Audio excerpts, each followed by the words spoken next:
Welcome. Right, we're going to cover the 4 stages of equalizing vocals, or the 4 stages of EQing vocals. If you follow these 4 steps, you will never go wrong. First off, what I'd like to do is just play this for you. I've reduced the volume. It's an audio track, a vocal line taken from the hip hop mixing book. And it's just a short passage from one of the lines that is more a backing vocal than it is a lead line.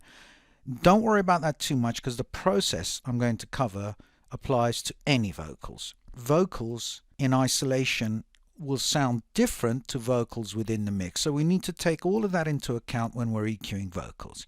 First step is, let me play the vocals for you, and then you will hear that there is headphone spill on the vocal line itself, so we'll gate that out and then we'll start the EQ.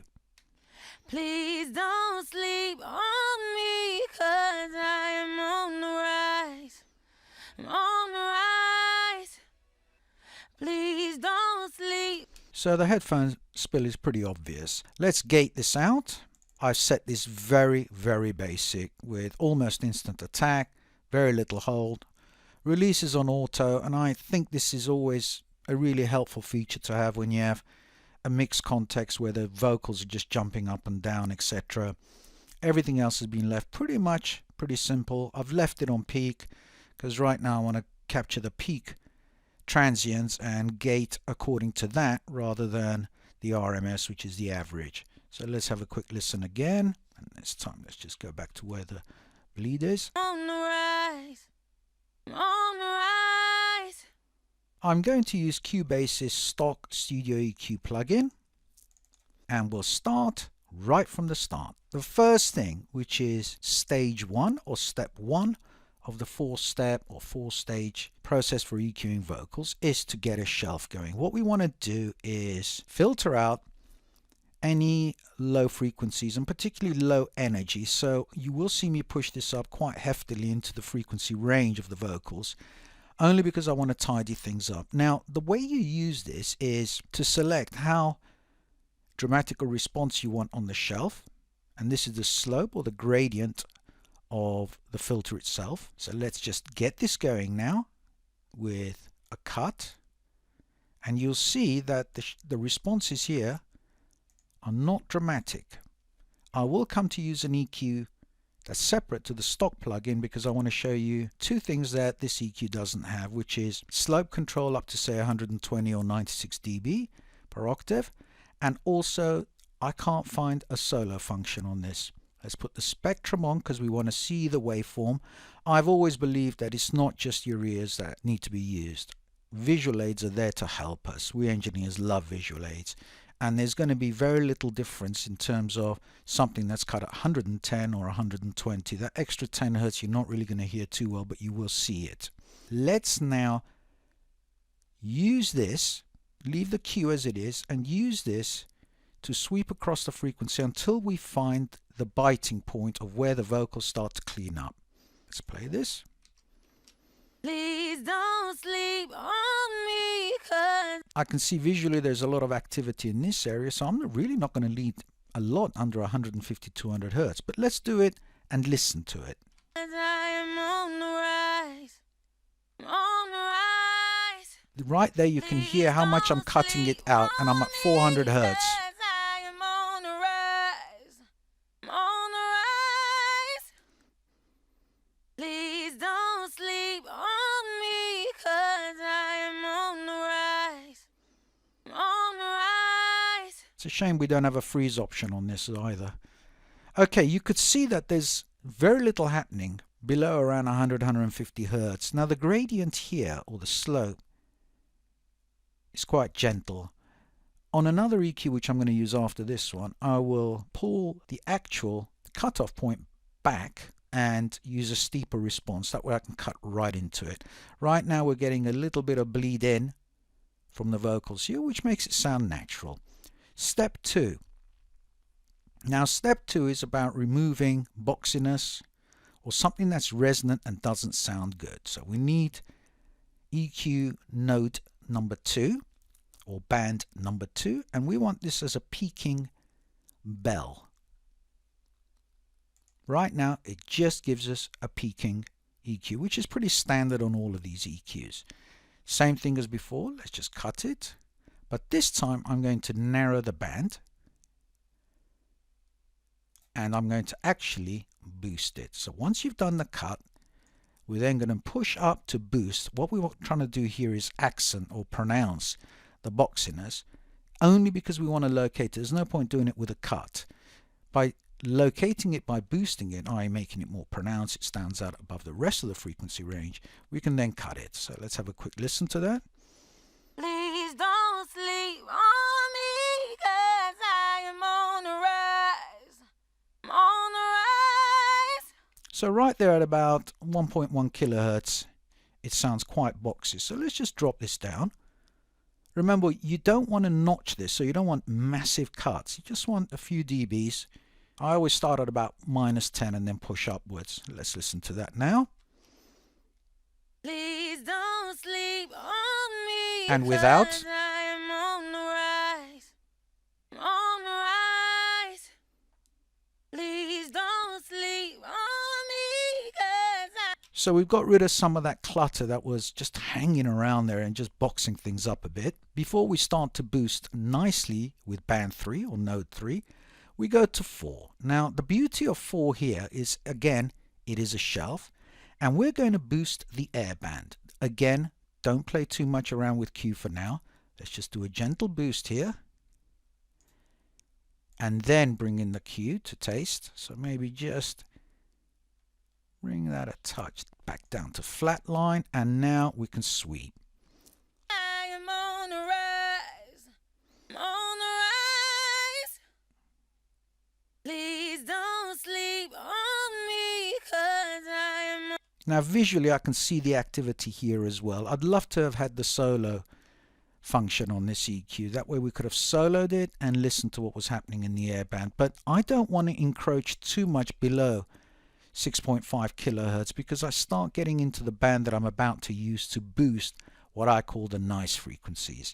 And this can go from 2 to about 6 kilohertz, and it really is up to you to try and find the right frequency range to boost. I'm going to narrow the Q here, boost, and then sweep. And then we'll play around with the Q, because if it's just a very short frequency range that we want boost, we work with a higher Q value.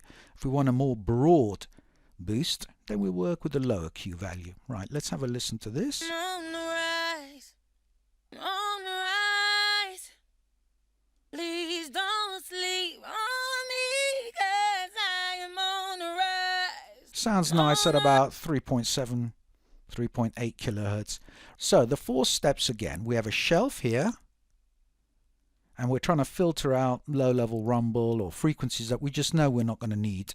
And with female vocals, you'll find that can quite often go up to about 200 hertz. I've gone into female vocals up to 400 hertz. Pick the gradient or response or slope to taste. Next step is remove boxiness, nasal, whatever effect you really don't like on the vocals. Try and remove that. Again, you don't want too dramatic a cut. We're not notching things out here, we're just attenuating them. Work the air band before you do any boosts. Right, now this is a response that's just quite simple, nothing too dramatic, but let's have a listen to the vocals in bypass, and then I'll bring them in. That way you'll hear how much it's cleaned things up. Please don't sleep on me, 'cause I am on the rise. I'm on the rise. Please don't sleep on me, 'cause I am on the rise. I've exaggerated just slightly so you can hear the differences here. So the air band might be a little aggressive, and node 3 or band 3 might also be a little aggressive. So we can always bring those down to say about 3 or 4 dBs, and maybe bring this down a little bit so we get a smoother response. Play it again. I'm on the rise. Please don't sleep on me, 'cause I am on the rise. Right, now let's use an equalizer that has solo, and we can alter the response or the gradient or the slope of the filter. My favorite equalizer for corrective work, bar none. Right, now what we want to do is set the 4 nodes. So we'll put one here, one here, one here, and one here. Now let's go, and what we want to do here is to have a low shelf. So in effect, we're mimicking what we did with the Studio EQ. Please don't sleep on me, 'cause I am on the rise. I'm on the rise. So before we had that 150 odd hertz cut. Now the shelf here is very gentle, so it's actually still letting frequencies in below, obviously, and beyond the cutoff. Even though we've cut all this amount, we've still got all these frequencies that are gently tapering in. So we can afford to go further in. Now what happens is if I start to go into 48 dBs, I can afford to go even further in, because the cut now is quite pronounced and there's no bleeding, or very little. Please don't sleep on me, 'cause I am on the rise. On the rise. So we're on about 250 hertz here. And the beauty is I can also solo this. Please don't. That's what I'm cutting out. If you want just a low level rumble, drag it back to about 180. Beautiful. Now, band 2 or node 2. And on this, we're going to leave it on a bell. I'm going to pick a more severe response. Well, it's not too severe, but it's not as aggressive as, say, 48 or 96, 72 and 96 that we have here. And now we just do a little cut. But important point here is the Q. We don't want such a wide band. We want a narrow Q. And we'll bring it down. 9 dBs is more than enough. I'm going to probably drag that back up to about 4 or 5 dBs. But the beauty here now is we can listen to it in solo.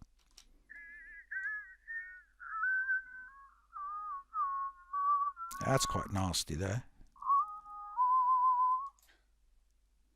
Please don't sleep on me, 'cause I am on the rise. You can hear how the vocals just opened up just with this one little cut. And relatively narrow Q, 9 dB cut. We could take that further up. We want everything to sound smoother and not so drastic cuts. But this will be just about perfect at about 6, 7. And now listen to it bypass. You can hear the boxiness. Please don't sleep on me, 'cause I am on the rise. I'm on the rise. Please don't sleep on me, 'cause I am on the rise. I'm on the rise. And for band 4, we'll select the high shelf. Again, we'll leave things as they are, except for the frequencies here. So what we want to do is get the boost, and I'm going to solo this, and we can hear the air band. Right now there's nothing happening in there because we're just beyond it.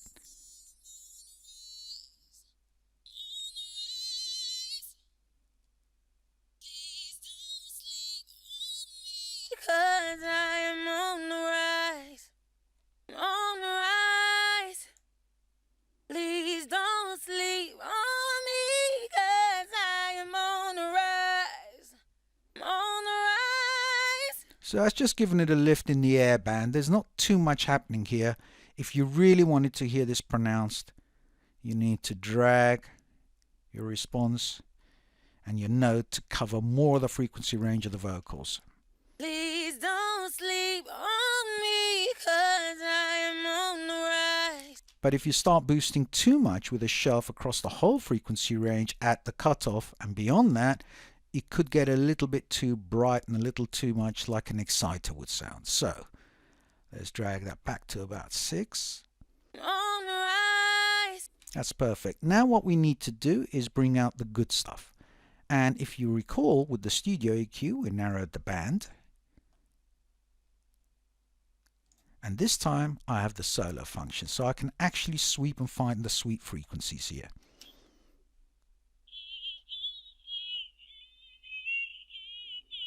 On the rise.